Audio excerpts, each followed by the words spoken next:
Assalamualaikum warahmatullahi wabarakatuh. Nama saya Fadlah Rizky Tias dari jurusan Manajemen Keuangan Syariah semester 3 kelas B. Video ini dibuat untuk memenuhi tugas ujian tengah semester mata kuliah Bank Indonesia dan Keuangan Non-Bank. Dalam video ini, saya akan menjawab soal-soal yang telah diberikan. Langsung saja ke soal yang pertama.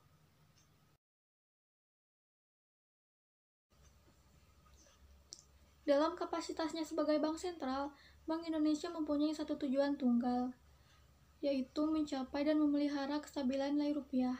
Kestabilan nilai rupiah ini mengandung dua aspek, yaitu yang pertama kestabilan nilai mata uang terhadap barang dan jasa, serta kestabilan terhadap mata uang negara lain.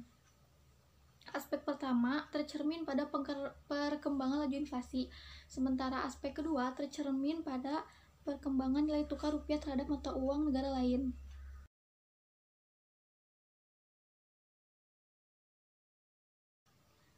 Tujuan otoritas jasa keuangan adalah mendorong kegiatan sektor jasa keuangan agar terselenggara secara teratur, adil, dan transparan, lalu mewujudkan sistem keuangan yang tumbuh secara berkelanjutan dan stabil, dan melindungi kepentingan konsumen dan masyarakat. Fungsi otoritas jasa keuangan yaitu menyelenggarakan sistem pengaturan dan pengawasan yang terintegrasi terhadap seluruh kegiatan di sektor keuangan. Selanjutnya, tugas otoritas jasa keuangan.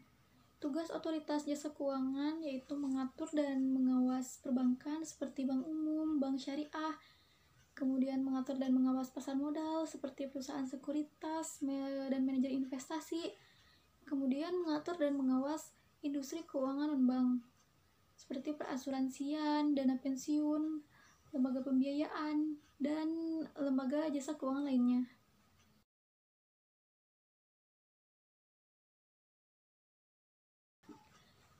Pasar modal syariah merupakan kegiatan pasar modal yang tidak bertentangan dengan prinsip syariah di pasar modal. Kemudian juga terdapat produk dari pasar modal syariah, yaitu saham, suku, dan reksadana syariah.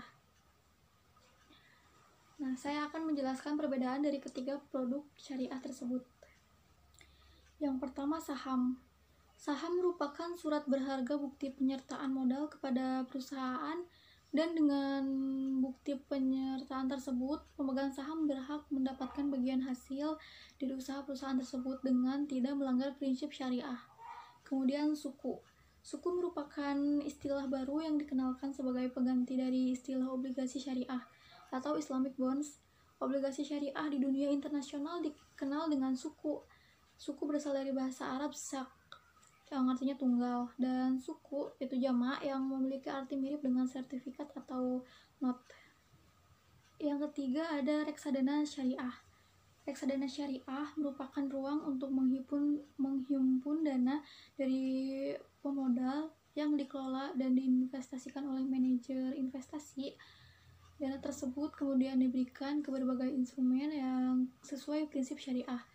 Reksadana syariah dikenal pertama kali di Indonesia pada tahun 1997, ditandai dengan penerbitan reksadana syariah Dana Reksa Saham pada bulan Juli 1997.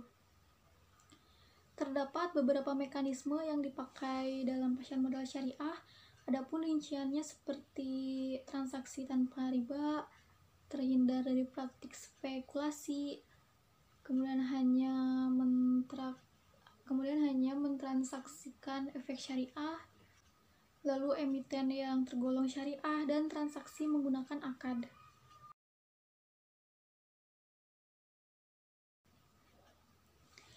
Jawabannya adalah boleh. Asuransi syariah adalah sebuah sistem di mana para peserta saling menanggung risiko dengan menghibahkan sebagian atau seluruh kontribusi melalui dana tabaruk yang akan digunakan untuk membayar klaim, atau jika terjadi musibah yang dialami oleh sebagian peserta. Peranan perusahaan di sini adalah sebagai pemegang amanah dalam mengelola dan menginvestasikan dana dari kontribusi peserta.